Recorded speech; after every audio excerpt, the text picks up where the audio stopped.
Live India news में आपका स्वागत है। और आज हम पहुंचे हैं गांव सुनपेट, जहां पे यूजीसी एक्ट के विरोध में जो 16 तारीख का, जो 16 फरवरी का जो एक बल्लभगढ़ के अंदर धरना प्रदर्शन रखा गया है और उसमें जो एक रैली के रूप में पूरे मार्केट में निकाली जाएगी। तो उसके जनसंपर्क अभियान के तहत सुनपेट में पूरी टीम, जो ब्राह्मण सभा, राजपूत सभा, वैश्य सभा और जो सारी सभाओं का एक जो समन्वय समिति एक बल्लभगढ़ में बनी है, उसकी पूरी टीम यहाँ पे आज पहुंची है। भाई साहब, क्या करने वाले हैं आप इस 16 तारीख को? भाई साहब, जो अभी हमारी तत्काल में एक यूजीसी जो काला एक्ट, काला कानून हमारे विद्यार्थी छात्रों को कि उसमें जातिगत जहर घोलने के लिए सरकार द्वारा लाया गया है, उसका हम पूरी तरह से विरोध कर रहे हैं। और इस विरोध प्रदर्शन में हम 16 तारीख को बल्लभगढ़ से एक शांतिपूर्ण तरीके से एक मार्च निकालेंगे और एसडीएम को राष्ट्रपति के नाम ज्ञापन देंगे। तो अब एक बात मैं जानना चाहता हूँ, आपकी लड़ाई सरकार से है या उन जनप्रतिनिधियों से है जो आपका वोट लेते हैं, सवर्ण समाज के नाम पे आपके बीच में समय समय पर आते रहते हैं? लेकिन आज जब जिस तरह का एक काला कानून, जिस तरह का एक्ट आया है, पूरा देश इसमें विरोध कर रहा है, पूरे देश का युवा, पूरे देश का स्टूडेंट सड़कों पे है और आज आपके वो जनप्रतिनिधि सब घर में बैठे, कोई आवाज नहीं उठा रहा, तो ऐसे किससे लड़ना चाहते हैं? अभी आपने पूछा भाई आपकी लड़ाई किससे है?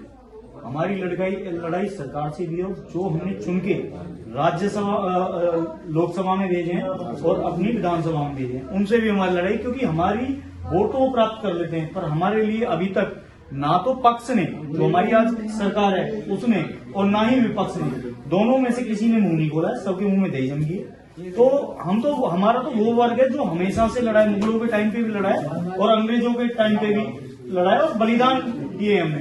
तो हम अब भी सरकार को चिंता चाहते हैं कि भाई अब भी हम बलिदान देने के लिए तैयार है। हमें इतना मत उकसाओ जो कि हम थोड़ा सा उसमें है, क्योंकि हम इस देश के टैक्स पेड बंदे हैं।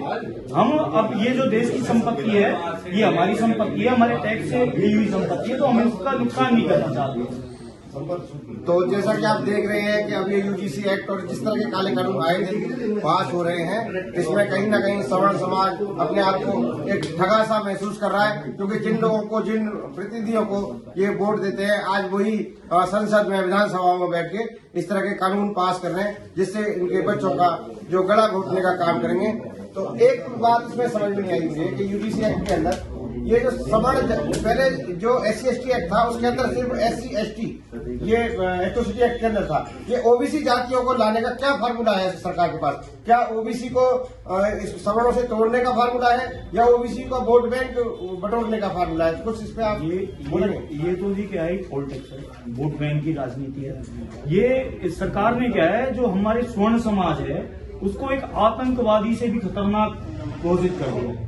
एक आतंकवादी, कसाब जैसा आतंकवादी पकड़ा जाता है जो AK-47 से 100 लोगों को मार देता है। उसको पहले जांच होती है और फिर उसको आरोपी बनाया जाता है, जब उसकी सजा होती है। यहाँ तो स्वर्ण समाज के लिए बिल्कुल ऐसा छूटा कर दिया, कोई जांच नहीं होगी, कुछ नहीं, हमको पैदाइशी यानी आरोपी मान लिया है।